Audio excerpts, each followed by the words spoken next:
နားဆင်သူပရိသတ်အားလုံးမင်္ဂလာပါရှင်ဒီနေ့ဖတ်ပြပေးမယ့်ဝတ္ထုလေးကတော့တနာမိ၍ဆိုတဲ့ဇာတ်လမ်းလေးဖြစ်ပါတယ်ပဲခူးဘူတာမှတက်လာကလေးကသူမကိုတတိထားပြီးကြည့်နေမိတယ်အသက်ကတော့20ဝန်းကျင်ကိုလုံးကိုပေါင်းဖွံ့ဖွံ့ဖြိုးဖြိုးပေမဲ့အဝတ်စားကနွမ်းနွမ်းနယ်နယ်ရှိလာတယ်ထို့အပြင်မျက်နှာလေးကလည်းမကြည်လင်ညှိုးငယ်နေသည့်အတွင်မုဒ္ဓမရန်ကုန်လွန်ပြရထားကြီးသည်မုဒ္ဓမမှထွက်လာကလေးကလူတိတ်ချောင်တီဟူ၍မရှိခဲ့တလန်းလုံးကြက်ညက်လာခဲ့တယ်ပဲခူးရောက်၍ရောက်တော့မည်လားမှတ်တယ်ဆင်းတူများ၍အနှင်းငယ်တော်သွားသည်ထိုင်ကုန်တွေကတော့လူစိတ်လွတ်တီဟူ၍မရှိသူမသည်လွဲလေးတစ်လုံးကိုလွဲကာထိုင်ကုန်လက်တန်းကိုလက်လေးမေးရင်းလိုက်ပါလာတယ်သမီးကဘယ်ကိုသွားမလို့လဲကွ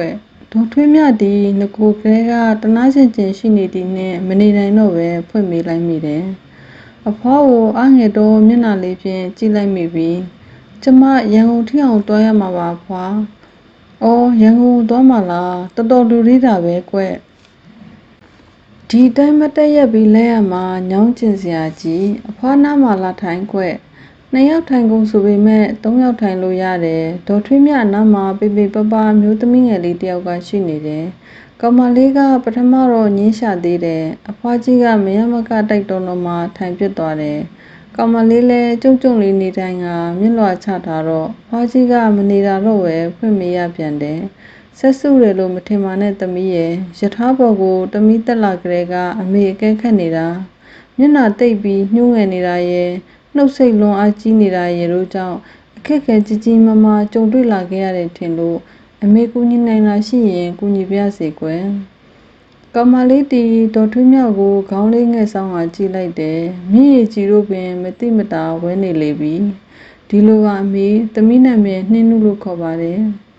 ပဲခူးဆိုရှယ်လက်လမ်းမှာနေပါတယ်အမေမရှိတော့ပါဘူးအခုနေရတာလဲပထွေးနဲ့ပါပထွေးကသမီးကို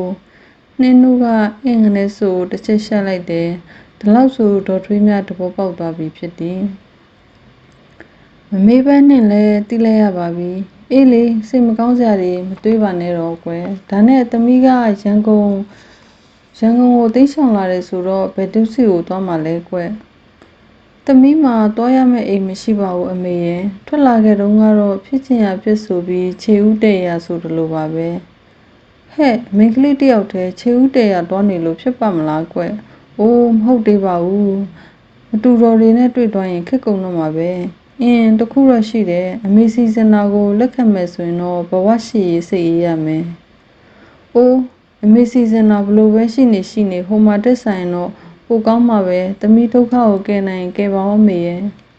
ကောင်မလေးကဒေါ်ထွေးမြရဲ့လက်မောင်းကိုကင်ပြီးအကူအညီတောင်းလိုက်တယ်ကဲဒါဆိုရင်ကောင်းပြီရန်ကုန်ရောက်ရင်အမေနဲ့တာတခါတည်းလိုက်ခဲ့စိတ်အေးအေးတာထားအတွင်းမိအပြင်ကိုမရောက်စေနဲ့ဟိုမှာလူတွေဝိုင်းကြည့်နေကြတယ်အိန္ဒိယရနေသမီးအဖွားကြီးကတတိပေးလိုက်၍နှင်းတို့ရဲ့မျက်နှာလေးပြန်တည်သွားတယ်ယထာလဲ4000ကန်ကိုပင်ဖြတ်တန်းလာခဲ့ပြီဖြစ်တယ်အဖွားကြီးကတော့နှင်းနုကိုဂိူနာတက်စွာဖြင့်ကြည့်နေမိတယ်နှင်းနုကမျက်လွှာလေးချလေရဲ့မိစန်းကြီးနှင်းနုတယောက်အလုတ်ကောင်းကောင်းလုပ်ရလားကွအမလေးအလုတ်ယူတည်လိုက်တာတော့မပြောပါနဲ့တော့အမေရဲ့သူရောက်တဲ့နေ့ကစပြီးအိမ်မှာဘာတစ်ချက်မှသမီးပြန်လှည့်မကြည့်ရဘူးအားလုံးသူ့လက်သူ့ချေကြီးပဲဒါဆိုရင်ညှိကန်ကောင်းတာပေါ့ကောင်မလေးကကိုရမယ်ကလေးပါကွယ်တက်နိုင်ရင်အဝတ်စားလေးပါဆင်ပေးလိုက်ကုသိုလ်လည်းရပါတယ်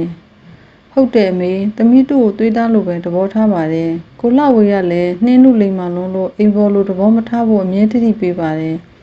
အေးငါတရက်လောက်လာပြီးအကဲခတ်ကြည့်ဦးမယ်ဒီလိုနဲ့မဆန်းကျင်အလုံးမပစွန်တောင်တို့ပြန်သွားတယ်သူ့အမေတော်ထွေးမြတန်တို့ဒူးရင်ယိုလာဖို့ရင်နှင်းတို့အကြောင်းပြောပြကြခြင်းပင်ဒေါ်ထွေးမြတီမိုးဆိုးမတူဖြစ်ပြီးတမီး2ယောက်ရှိတယ်တမီးကြီးကမဆန်းရီတမီးငယ်ကမဆန်းကြီး2ယောက်လုံးအိမ်အောင်ကိုစီနှစ်နေတာပြောတိတိုင်းပဲတနေ့မှဒေါ်ထွေးမြတယောက်ပစွန်တောင်တို့ရောက်လာတယ်သူရောက်လာတော့နှင်းတို့လည်းမဆန်းကြီးဤကလေး2ယောက်ကိုအိမ်ရှိမှရေချိုးပေးနေတဲ့အချိန်ဖြစ်တယ်ဒေါ်ထွေးမြကိုမြင်လိုက်တော့ဝမ်းသာအားရလမ်း၍နှုတ်ဆက်တယ်ဟ ဟောအမေနေကောင်းနဲ့နော်ခုမှတစ်ခေါက်ရောက်လာတာကိုသမီးကမျှော်နေတာကြာလာပြီအေးကွယ်အမေလည်းလာမလို့ပဲခေါင်းထဲမူးမူးနေတာနဲ့အဆင်ပြေပါတယ်နော်ပြေပါတယ်အမေကိုနဲ့မမလေးကလည်းစေတနာထားကြပါတယ်ဒေါ်ထွေးမြကခေါင်းတစ်ချက်ငိမ့်ပြီးအိမ်မော်တို့တက်သွားတယ်ပြီးတော့မဆန်းကြီးနဲ့အတူနှင်းနုလှုပ်ရှားသမျှလေ့လာနေတယ်နှင်းနုကကလေးတွေကိုရေချိုးပေးပြီးတနခါလိမ့်ပေးတယ်ကျောင်းမတော်မီထမင်းကျွေးတယ်ပြီးတော့ကိုယ်တိုင်လည်းကျောင်းကိုသွားပို့တယ်ကျောင်းပို့ပြီးပြန်လာတော့လဲစီတွေတဲ့ရေဖြစ်အဝတ်လျှော်ကြမ်းတိုက်ဟောညနေပိုင်းထမင်းချိတ်ချိန်တိဆက်သွားတယ်ည9နာရီ10နာရီလောက်အထိမအိပ်သေးပဲတချောက်ချောက်နဲ့မိဘူးတိုက်ချင်တိုက်နေသေးတယ်ဒါကိုတွေ့ရတော့မဆန့်ကြည့်ပြောသည့်အတိုင်းပဲမခုမကပ်ပဲအလုပ်ဆယ်ဆက်ကလုတ်တက်သည့်နှင်းတို့မမကြီးဒီဗီဒီယိုပေါ်ကငွေတွေကိုဘာဖြစ်လို့ထားတာလဲယင်တနေ့တွင်နှင်းတို့ဟာ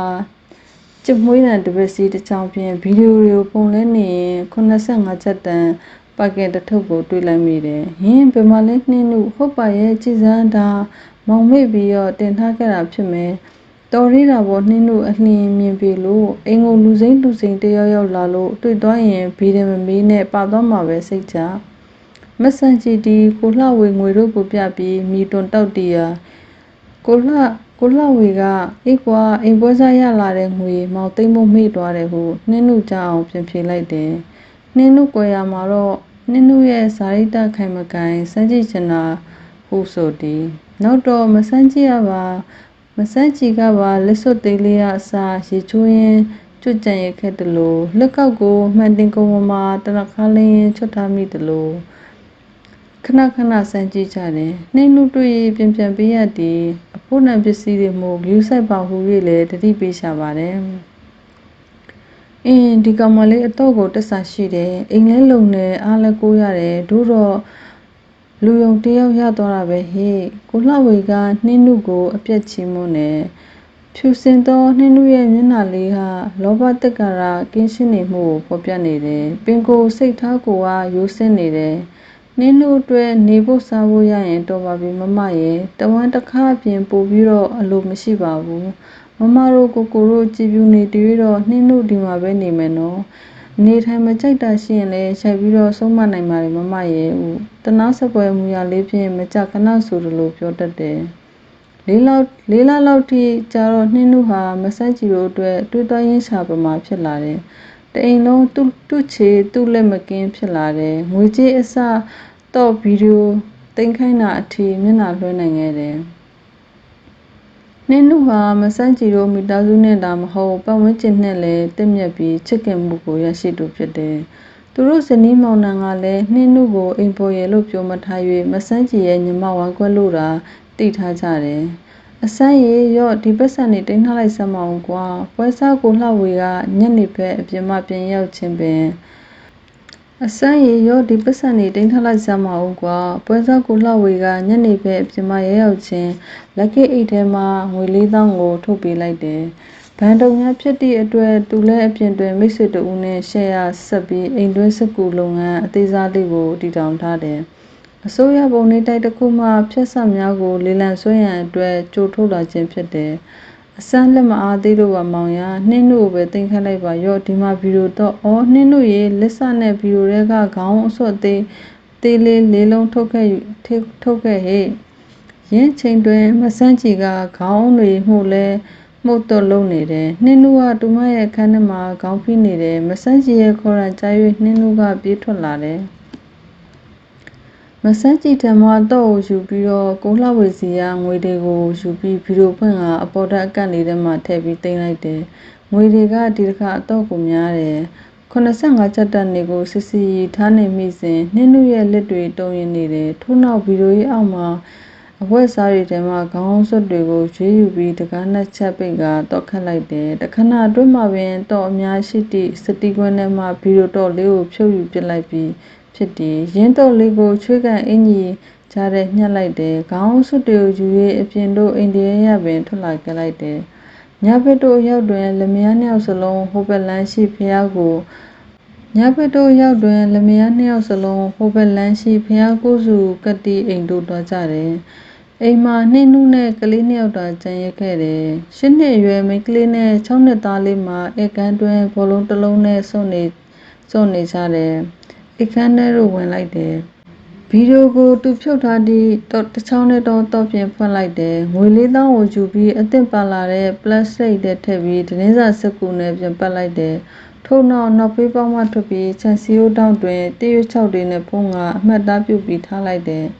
မဆန်းကြည်နဲ့ကိုလှဝေတို့လည်းညနေပိုင်းကျမှအလူအိမ်မှပြန်ရောက်ခဲ့ကြတော့ဗီဒီယိုထဲမှငွေကိုလုံးဝသတိမရကြပဲအိပ်ယာတိုးဝင်ကြလေတယ်။မနစ်တို့ရောက်တော့နှင်းတို့ကထုံးစံအတိုင်းဈေးစင်းနှောင်းလေးကိုဆွဲပြီးအားလုံးအိပ်ပျော်နေကြကဈေးသွားဖို့ပြင်တယ်။ခါတိုင်းလည်းဒီလိုပဲဖြစ်တယ်။နှင်းတို့ကတော့အိမ်ပေါ်မှဆင်းလာပြီးခြံစည်းရိုးနားတို့မယောင်မလဲနဲ့ရှောက်သွားတယ်။ထို့နောက်တစ်ရွတ်ခြောက်ပုံလေးကိုဖယ်ကာငွေတုပ်ကိုချင်းထဲသို့ကောက်ယူလိုက်တယ်။သူခြံပြင်ဘက်သို့ထွက်လာခဲ့သည်မှာလည်းအိမ်ပြေမဖြစ်ပင်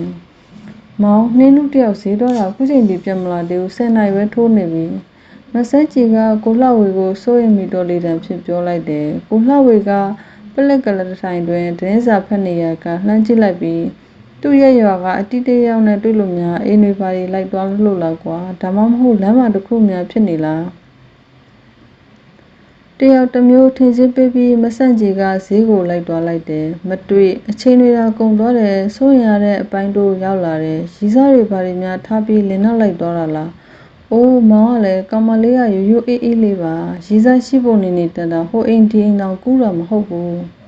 ဒါဖြင့်ကောင်မလေးကိုလူတစုဓာတ်တိတ်ပြီးတခြားခေါ်ရတာအဲ့လိုများဖြစ်နိုင်မလားမပြောပါနဲ့တော့မောင်ရဲ့အဆန်းတော့စိတ်ပူလာပြီဖေဟာနှင်းတို့တယောက်မတူတော်တွေနဲ့မတွေ့ပါစေနဲ့မဆန်းကြီးကဆူတောင်းတဲ့ညနေပိုင်းတို့ရောက်လာခဲ့စမှာတော့အင်းနာချက်တယောက်ကိုစကားဆက်ပြီးပြောမိရစားဟဲ့နှင်းတို့မနေ့ကဈေးထိပ်မှာတွေ့လိုက်ပါတယ်အဝေးပြေးကားတစ်စီးငှားပြေးစီးသွားတယ်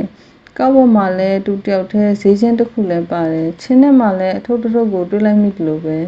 အထုပ်ဆွေရဲ့လက်မြန်းနှစ်ယောက်စလုံးမျက်လုံးပြူသွားကြတယ်နှစ်ဦးတောင်တိုင်ပင်ထားကြတဲ့အလားအိမ်မော်တို့ပြစ်တက်သွားကြတယ်ဗီဒီယိုကိုဖွင့်ကြည့်လိုက်ရာတော့ရဲထဲမှာဆိုင်ရာတော့ကိုမတွေ့ရိုက်ဖြက်ကဖွင့်ရတယ်ပွင့်သွားပြီးငွေ4,000ကိုမတွေ့တော့ဘူးဟော့တော့ဒုက္ခပဲငွေတွေမရှိတော့ဘူးမောင်ကြီးဟုတ်ပါပြီနှင်းနုလက်ချက်ပါပဲရုပ်ရည်လေးတနာကမနဲ့ယုံစားမိလိုက်ခါကြောကိုဓာတ်နဲ့ထိုးသွားတယ်ဓမြမှန်းတီးတော့ကြောကိုဓာတ်နဲ့ထိုးတော့မှဓမြမှန်းတီးတော့တာပဲအဲ့ဒါဘယ်လိုလုပ်ကြမလဲမောင်အဆန်းတော့မပြောတတ်တော့ဘူးခေါင်းမိတောက်နေပြီလူဆရာကတော့တစ်ချက်တည်းပဲရှိတယ်အဲ့ဒါရဲစခန်းတိုင်မှုပဲအဆန်းကြီးသူတို့ရဲကိုမတိုင်မီနှင်းနုရဲ့အခန်းကိုရှာဖွေကြတယ်ကံအားလျော်စွာသူမသုံးဖို့ပေးထားတဲ့တက်တာရဲ့၌အမျိုးသားမှတ်ပုံနဲ့ကပ်ပြားကိုတွေ့လဲရတယ်မှတ်ပုံနဲ့ထဲမှာလိပ်စာရဆိုလျင်နှင်းနု၏နာမည်ဒီမပိုးတီဖြစ်နေသည်နာမည်ဖွင့်ထို့ပြင်ပဲခူးမှမဟုတ်ပဲပဲခူးတိုင်းဒိုက်ဦးမြို့နယ်ရွာတရွာပင်မတက်နိုင်ပြည်သူ့ရဲဟိုမှအတိမပေးပဲကြည်၍လိုင်းမိစီစဉ်ကိုကိုလှဝေအားတိုင်ပင်သေးသည်တို့တော့နောက်ဆုံးမှာတော့ပြည်သူ့တပ်ဖွဲ့ဝင်ကိုအကြောင်းကြားရလေတော့သည်နှင်းနုတီငွေ4,000ကိုပိုက်ပြီးပီစတိုစီလုံးငှားကပဲခူးသို့သွားခဲ့သည်ပဲခူးတွင်ဝတ်စားများရွှေတဲ့ပစ္စည်းများဝယ်ကအခြားကားတစ်စီးဖြင့်ဒိုက်ဦးဘက်သို့ပြေးသွားတယ်ရင်းရ၌သူမရဲ့ဆွေမျိုးမိဘများနေထိုင်တဲ့လက်ကျန်ငွေများကိုမိဘနှစ်ပါးတန်အပ်ပြီးသူမကတော့ဟိုအိမ်မှာပုံအိတ်ဒီမှာပိုးအိတ်နဲ့အတီတခြားမရှိရှာအများကမေးလျင်မှောင်ခိုကုန်အခောက်ကူ၍ညက်လာတလူထီပဲပေါက်တလူဖြင့်တီတို့တရင်ပြတ်နေတယ်သူတို့ရဲ့လက်ထက်မှာလည်းငွေရှင်နေဒီမှာအမှန်တို့တော့နှင်းတို့အတွက်လာသာရင်များလဲတခဏတာဖြစ်ခဲ့တယ်တနေ့တော့နန်းနစ်ပိုင်းတွင်နှင်းတို့ရဲ့မိဘများထံသို့ကြေးရွာကောင်စီလူကြီးများနဲ့အတူပြည်သူ့ရဲတပ်ဖွဲ့များရောက်လာခဲ့ကြတယ်ကောင်စီလူကြီးတူကဗျို့ဦးဖိုးတင်ဒီမှာခမည်းသမီးနှင်းတို့ကိုတွေ့ကျင်ကြလို့တဲ့ဗျို့ရန်ကုန်ကလိုက်လာခဲ့ကြတာအိမ်မှာမရှိလဲရှာပေးလိုက်ကြပါဗျာနို့မဟုတ်ရင်ခမည်းတို့ပါအမှုပတ်နေမယ်သူတို့နေထိုင်စားတော့ပုံငကိုတဲကမတင်ကရှိနေခဲ့ကြသည်ဤတို့ဘုံပွင့်မဲ့ပြောလိုက်မိရာထို့ကြောင့်ဦးဖိုးတင်ခမည်းလဲလဲတဲ့ရှိတဲလေးတစ်လုံးတွင်မောင်နှမတွေနှင့်အတူပုံခွန်နေတော့နှင်းနုအားခေါ်ပေးရလေတော့တယ်ရဲနှင့်တွေ့တော့လဲနှင်းနုကခက်အေးပင် အဖေတို့သမီးအတွက်ဘာမှစိတ်မပူနဲ့သူတို့နဲ့ခဏလိုက်တွားလဲဦးမယ်ဟုပင်ပြောခဲ့တယ်ပစွန်တော်ရဲစခန်းမှာနှင်းနုကိုမဆန်းကြည်တွေ့လိုက်သည်နှင့်တောက်ငါကြွေးမွေးထားတာကိုတောင်မထောက်ထားပဲကောင်မနေမှုလို့ဒီလိုလုပ်ရတယ်ဟုပြောပြီးပရိုက်မိချန်နေတယ်အများကဝိုင်းဆွဲနှင်းနုတက်တာသွားတယ်တို့တော့နှင်းနုကတုံလုံးဟန်မပြသူမမှာအပြစ်မရှိသလိုပင်ပြည်သူရဲများလည်းနှင်းနုရဲ့မိဘများအိမ်မှာငွေလက်ကျန်2000နဲ့ရွှေတယ်ပစ္စည်းများအဝတ်ထည်များပါသိမ်းယူလာခဲ့ကြတယ်။ဆင့်ငယ်စုံလန်းစစ်ဆေးခြင်းအရပုံမအားအတင်းစရာချစ်များကိုနှင်းတို့နဲ့ပတ်သက်ပြီးသိခဲ့ရတယ်။သူမတီရခင်ကပြစ်ချစ်များရှိခဲ့ဘူးတယ်။လောက်ကျန်ဇလန်းနေခင်ကပထွေးနဲ့မသက်တလို့မိတွေကနှိမ့်ဆက်ဟူ၍ဆိုကတမျိုးမိဘတွေကိုတောင်းကျမ်းသူတွေကတပ်ပစ်ကြ၍မိဘမဲ့ဖြစ်ကခိုကိုရမဲ့တဖုံတနာစပွဲဇလန်းဆင်ခဲ့တယ်။နှင်းတို့ရဲ့အဖြစ်ကင်တော်မျက်နှာလေးကအများကြီးနာတက်ချင်စပွဲဖြစ်နေပြီးအိမ်မှာခေါ်ပဲထားကြတယ်ကျွေးမွေးထားကြတယ်နှင်းတို့ကအင်ရှင်ကိုအယုံတွင်းပြီးပိုင်မကင်တတ်တော်သူပင်ဖြစ်လေတယ်မဆန်ကြီးရဲ့မိခင်ဒေါ်ထွေးမြတီရင်ဘတ်စီတီဖြစ်ရလေပြီအမလေးခြေနဲ့ချောင်းကဲမိပါတယ်တခိုးအိမ်မော်တင်မိရဲ့ဖြစ်ရတယ်အဲ့ဒါငါအပြစ်ငါကြောင့်ဖြစ်ရတာတချို့ဒီဇလန်းစကွဆင်၍မျက်နှာလေးတနာကမာနှင့်လောက်ကင်စားတောင်းနေကြတယ်ယခုခေတ်ချိန်မှဆိုလျင်လက်ညှိုးတိုးမလွယ်ပေါ်များလာပေတော့သည်ဟုတ်ကဲ့နားဆင်တူပြိတ္တတူတယောက်ချင်းစီတိုင်းကိုကျေးဇူးတင်ပါတယ်ရှင်